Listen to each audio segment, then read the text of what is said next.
हमारे देश में बीते 12 सालों से अगर देखा जाए तो सिर्फ एक ही पैटर्न अपनाया गया है। वो पैटर्न है मुसलमानों के किसी भी तरीके से इमारत हो या उनका आरक्षण हो, हर तरीके से उस पर वार किया जाए। मुसलमानों के धार्मिक धरोहर को कैसे खत्म किया जाना चाहिए, इसको लेकर आपने सैकड़ों याचिका कोर्ट में मौजूद है। चीख चीख कर गवाही देते हैं कि मुसलमानों के मस्जिदों को, दरगाहों को, ईदगाहों को कैसे टारगेट किया जाता है। यही नहीं, भारतीय जनता पार्टी से मुसलमानों के मात्र 5% के आरक्षण को भी बर्दाश्त नहीं किया गया।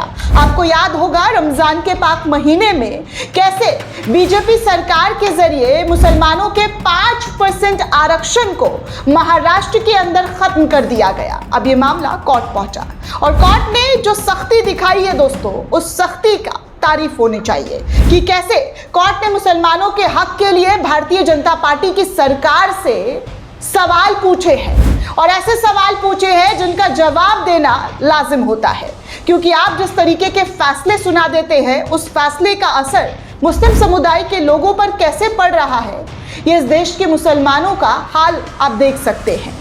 सच्चर कमेटी की रिपोर्ट कह चुकी है कि मुसलमानों की स्थिति दलितों से भी बदतर है, बद से बदतर। अब आप सोच सकते हैं कि इस देश में अल्पसंख्यकों का क्या हाल है, कैसे अल्पसंख्यकों को हर बार निशाना बनाया जाता है, चाहे उनके धार्मिक स्थलों पर चढ़कर झंडा फहराने का मामला हो। अभी कल ही की बात है, हनुमान जयंती के मौके पर दिल्ली में जगह जगह पर, दिल्ली क्या देश के कई राज्यों से ऐसी तस्वीरें सामने आई जहां पर नफरती गुंडे हुड़दंग मचाते हुए नजर आए, क्योंकि इन्हें ना कानून का खौफ है ना पुलिस प्रशासन का डर है। अगर डर होता तो ऐसी तस्वीरें समाज में नहीं आ रही होती और मुझे ये खबर भी आपको दिखानी नहीं पड़ रही होती कि देखिए क्या और किस तरीके से हुड़दंगी जो है फसाद कराने की हर कोशिश करते हैं।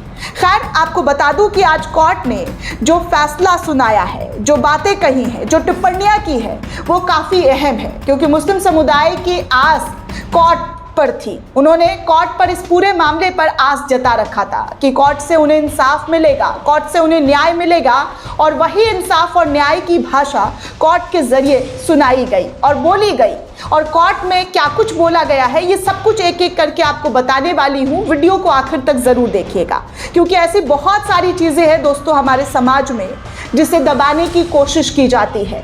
खासकर मुसलमानों के मुद्दों को तो ऐसे रगड़ दिया जाता है मुख्य धारा में जैसे वो कोई इम्पॉर्टेंट चीज़ है ही नहीं। उनके मसलों को कुचल दिया जाता है, उनके घरों पर बुलडोज़र चलता है तो खुशियाँ देखते हैं आप।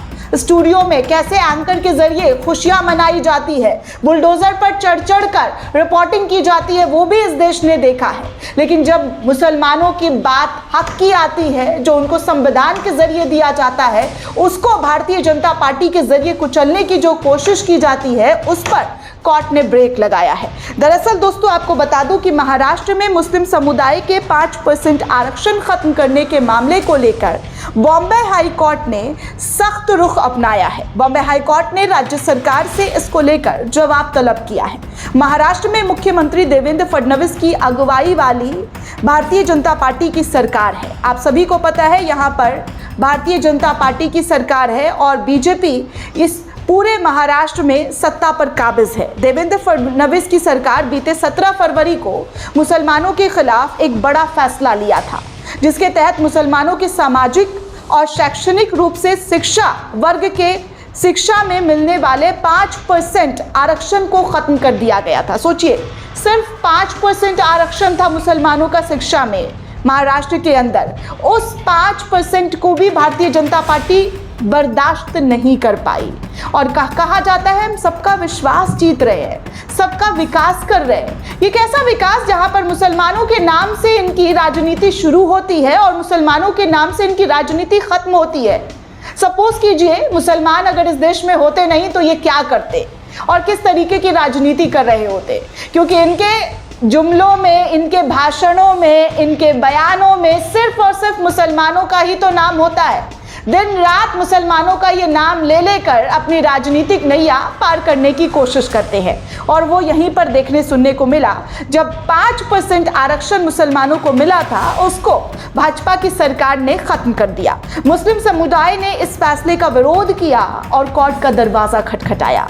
अब इसी मामले में बॉम्बे हाई कोर्ट ने सख्त रुख अपनाया है और महाराष्ट्र सरकार से इस फैसले को लेकर जवाब तलब कर दिया है। सुनवाई के दौरान बॉम्बे हाई कोर्ट ने महाराष्ट्र सरकार से इस मामले में अपना पक्ष रखने को कहा और जवाब दाखिल करने के लिए समय दिया है। कोर्ट ने फिलहाल इस फैसले पर अंतरिम रोक नहीं लगाई है, लेकिन मामले को बेहद गंभीरता से देखते हुए विस्तृत सुनवाई जो है वो तय की है।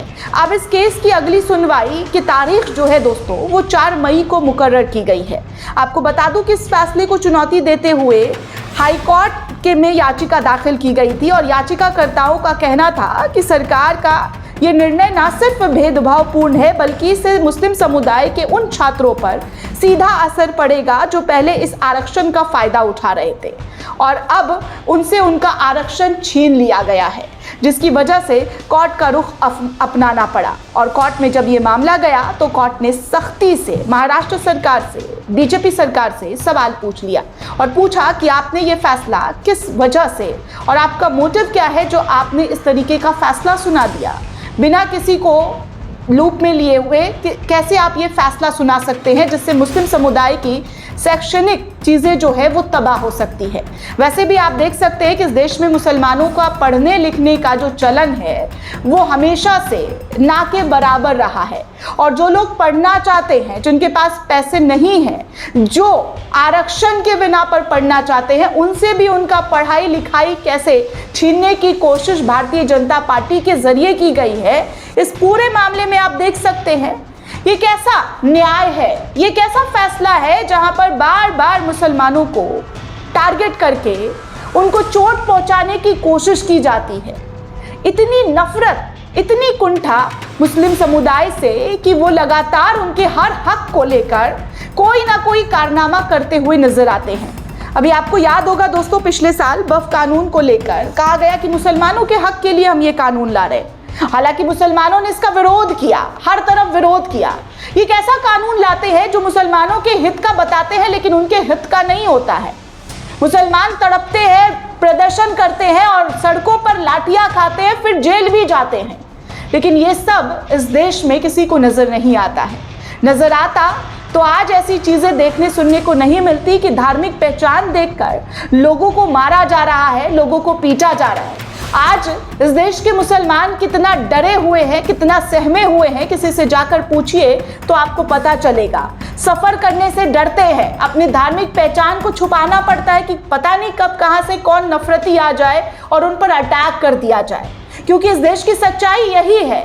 इस पूरे 12 सालों में अगर आप उठाकर देखेंगे तो कहीं ना कहीं ऐसी ही घटनाएं घटित हो रही है जहां पर निर्दोष लोगों को टारगेट करके मारा जा रहा है, उनसे उनका हक छीना जा रहा है। और यही बीजेपी सरकार, मोदी सरकार के जरिए अक्सर देखने सुनने को मिलता रहा है, उन पर आरोप लगते रहे हैं। दोस्तों, ये पूरी रिपोर्ट आपको कैसी लगी हमें कमेंट करके जरूर बताइएगा। साथ ही साथ चैनल को ज्यादा से ज्यादा लाइक, शेयर और सब्सक्राइब करना बिल्कुल भी ना भूलें। शुक्रिया।